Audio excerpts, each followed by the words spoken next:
பத்மாவதி தாய்நாதாய திரிவேங்கடமுடையாண்டவராய் இஷ்ட தேவதாப்யோ நமः கிராம தேவதாப்யோ நமः வீரபாண்டி கௌமாரி நாதகானாம் கிராம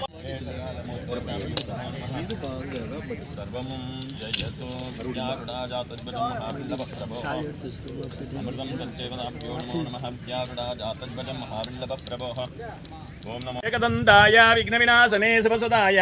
श्री वरदमूर्तये नमो नमः स्वाहा नमो गणपतये नमो प्रतपतये नमस्ते लंबोदराय कदंदाय विघ्नविनाशने शिवसदाय श्री धनं धान्यं वशवत्तः कोण्डः श्री महादेवताभ्यो श्री महादेवदेवताभ्यो नमो नमः विद्यारूढाय तत्सदं समस्तेवताभ्यो नमो नमः श्री मंगलगणाधिपतये இது உள்ள வராதீங்க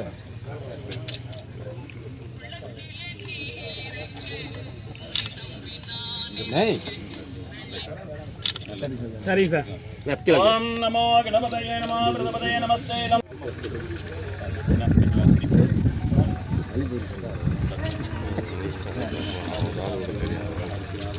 सार सार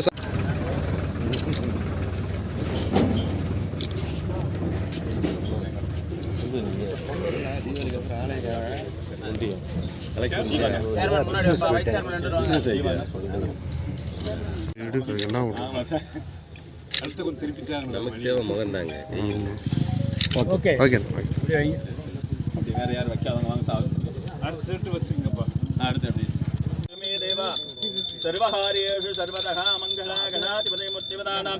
सर्वमंगल मांगल्ये शिवे सर्वात्र साधके शरण्ये त्र्यंबके गौरी नारायणी नमोस्तुते महादेवी विद्महे विष्णुपत्नी धीमहि तन्नो लक्ष्मी प्रचोदयात्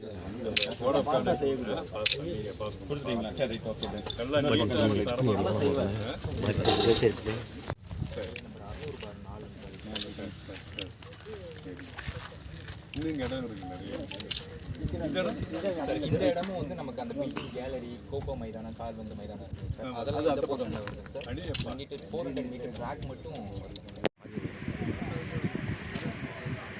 அண்ணன் ஸ்டாலின் அவர்களுடைய வழிகாட்டுதலோடு மாண்புமிகு விளையாட்டுத்துறை மற்றும் துணை முதல்வராக இருக்கின்ற பாசத்திற்குரிய சகோதரர் உதயநிதி ஸ்டாலின் அவருடைய ஒப்புதலோடு கம்பம் தொகுதியிலே 5 ஏக்கர் இடத்தில் 3,40,00,000 திட்ட மதிப்பீட்டில் சிறு விளையாட்டு மைதானம் இன்றைக்கு நிதி ஒதுக்கப்பட்டு அதற்கான அடிக்கல் நாட்டப்பட்டு அந்த பணியில் இருந்து தொடங்கி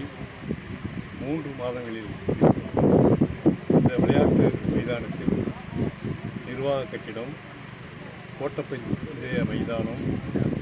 கால்பந்து மைதானம், கையுந்து மைதானம், கபடி மைதானம், கூடைப்பந்து மைதானம், இளம்தாழ்வு மைதானம், அரங்கம், கொக்கோ, ஜிம், கிரிக்கெட், நடைபாதை மைதானம் என்று 12 கட்டமைப்பு கொண்ட அந்த விளையாட்டு மைதானம் தான் இன்றைக்கு அடிக்கல் நாட்டப்பட்டிருக்கிறது. நம்முடைய மாண்புமிகு தமிழக முதல்வர் மற்றும் துணை முதல்வருடைய நோக்கமே உடல் ஆரோக்கியமாக இருக்க வேண்டும். பாரதி சொன்ன கருத்து உடல்நிலை இசை நோயற்ற வாழ்வே நமக்கு குறைவான ஒன்றொன்றல் நிரந்தரமான செல்வம் என்ற அந்த அடிப்படையில் ஒவ்வொரு பகுதியிலும் இன்றைக்கு இந்த விளையாட்டு மைதானம் கிடைக்கப்பட்டிருக்கின்றது. அது குறிப்பாக இந்த மாவட்டத்தில் என் தொகுதியில் கிடைக்கப்பட்டிருப்பது என் கோரிக்கையை சட்டமன்றத்தில் பேசிய போது அதை ஏற்றுக்கொண்டு மாண்புமிகு தமிழக முதலமைச்சர் இன்றைக்கு ஒப்புதல் அளித்து திட்டத்திற்காக பணம் ஒதுக்கிறது. இந்த பகுதி மக்கள் மத்தியில் விளையாட்டு வீரர்கள் வீராங்கனை மத்தியில் ஒரு மகிழ்ச்சியும் வரவேற்பையும் பெற்றிருக்கின்றது. அந்த வகையில் தமிழக முதல்வர் அவர்களுக்கும் துணை முதல்வர் அவர்களுக்கும் என் சார்பாக என் தொகுதி மக்கள் சார்பாக விளையாட்டு வீரர்கள் வீராங்கனைகள் சார்பாக நன்றி வணக்கத்தை பாராட்டை தெரிவித்திருக்கிறேன்.